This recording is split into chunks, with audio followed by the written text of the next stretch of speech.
Have you ever felt like you're living on autopilot? Your days repeating in a familiar pattern? This is the central question of The Fourth Way. The book, written by P.D. Ouspensky, explores the hidden mechanics of our existence and the unseen rules that govern our minds. Ouspensky's search for deeper meaning led him to George Gurdjieff, whose teachings transformed his life. The Fourth Way is more than a book. It's a practical map for living with greater awareness and purpose. Its core idea is simple, yet shocking. Most of us are not fully awake. We believe we're conscious, but we're actually living in a state of waking sleep, reacting automatically to life. The book invites us to question our assumptions and consider that a higher level of consciousness is possible, if we're willing to do the work. The journey begins with honest self-observation, not blind faith. The Fourth Way offers practical tools to help us wake up. It's a guide to stepping out of sleep and into a more conscious reality. Imagine a wind-up toy moving on its own, yet it's just following a program. It moves predictably, without any awareness of its actions. What if we're the same? What if our daily lives are just a series of pre-programmed responses? The Fourth Way's foundational idea is that we are machines reacting automatically to life's events.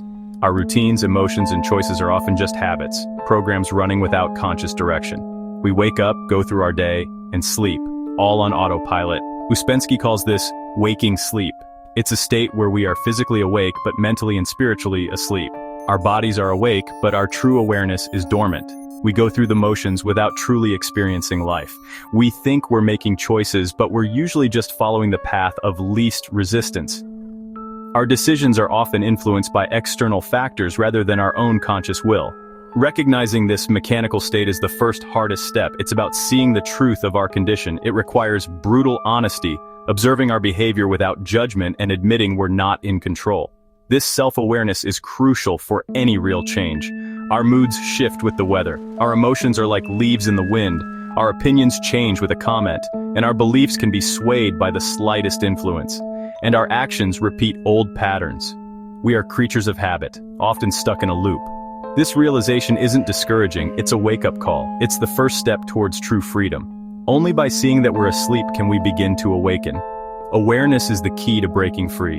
The machine can be studied, understood, and eventually brought under conscious control. We can learn to direct our own lives.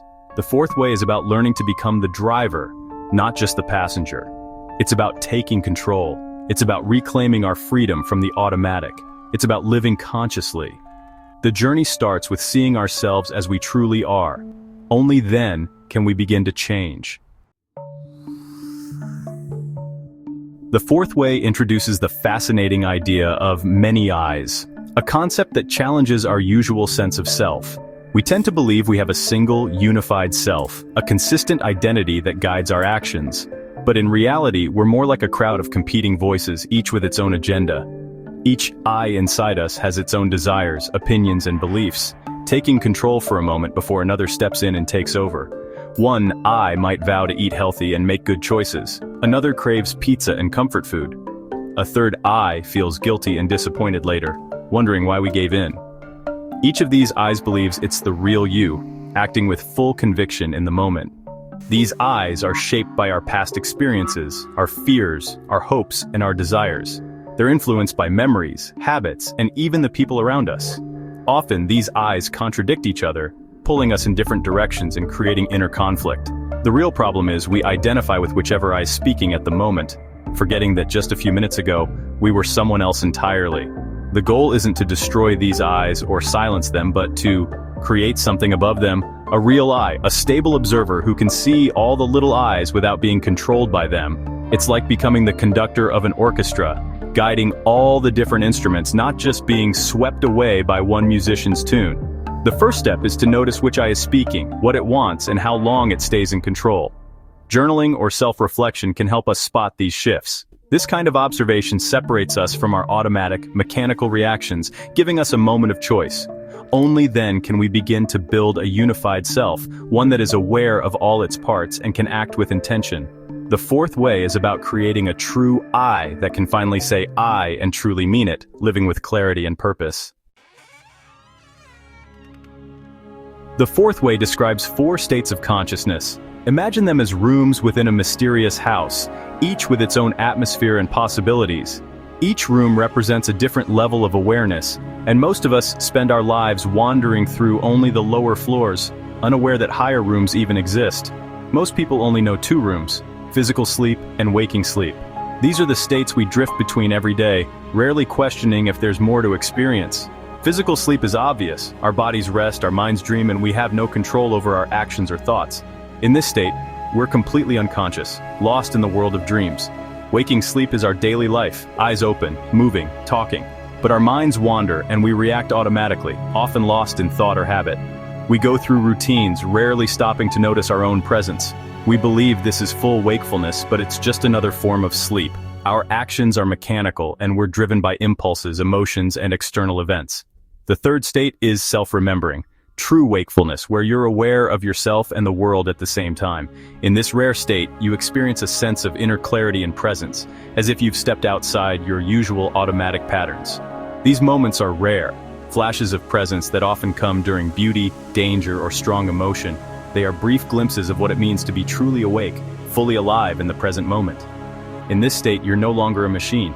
You become a conscious observer, able to witness your thoughts and actions with a new sense of freedom. The fourth state is objective consciousness, total awareness, seeing reality as it is, free from personal distortion or bias. Here, perception is clear and understanding is direct. This is enlightenment, the ultimate goal of inner work, where you experience unity with the world and a profound sense of peace. The fourth way is a practical method for moving from waking sleep to self-remembering, and eventually to objective consciousness. It offers tools and practices to help you ascend through these rooms, step by step.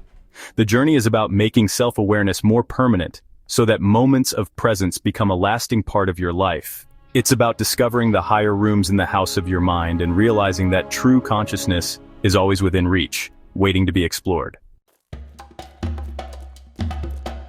For centuries, seekers followed three traditional paths: the fakir, the monk, and the yogi. The fakir masters the body through physical struggle. The monk, the emotions through faith. The yogi, the mind through knowledge. Each path requires withdrawal from ordinary life and develops only one part of the person. The fourth way is different. It's the sly way, a path for ordinary people in ordinary life. It works on the body, emotions, and mind simultaneously, aiming for harmonious development. No need for isolation or extreme sacrifice.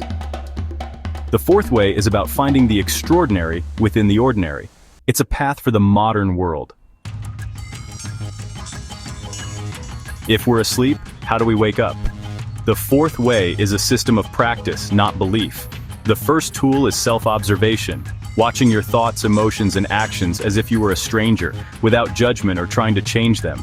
Notice your anger, your habits, your reactions. Just observe. Over time, you'll see your mechanical patterns and the many eyes at work.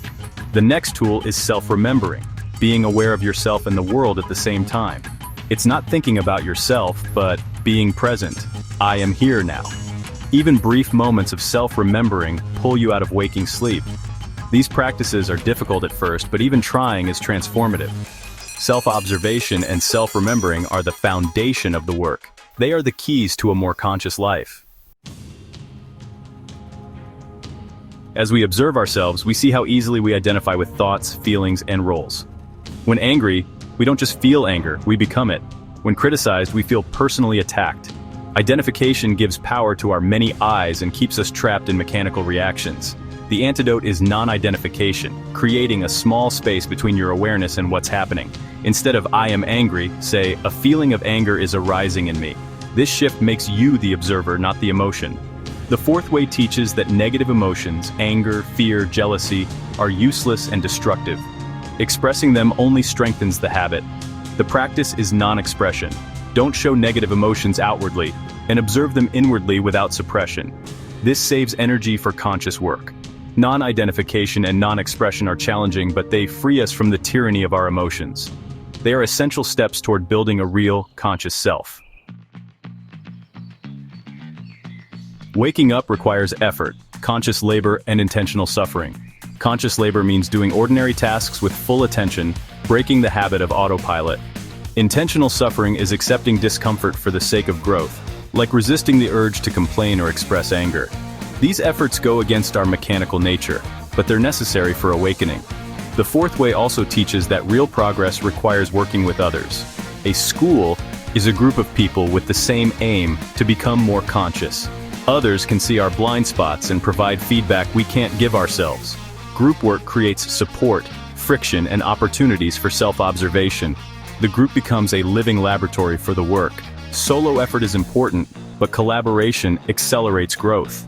The path is both individual and collective. Together, we can achieve what's impossible alone.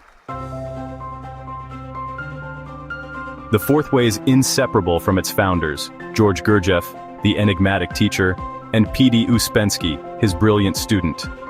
Gurdjieff traveled the world, gathering fragments of ancient wisdom and brought them to the West. Ouspensky, searching for transformative knowledge, met Gurdjieff and became his student, eventually systematizing the teachings for a modern audience. Their partnership was complex, but Ouspensky's book made the fourth way accessible to all. Today, these ideas are more relevant than ever in our distracted world. The path doesn't begin with joining a group or reading every book. It starts with a simple experiment. Try to pay attention. Notice your mechanical reactions. Remember yourself, even for a moment. This small effort is the first step on the path.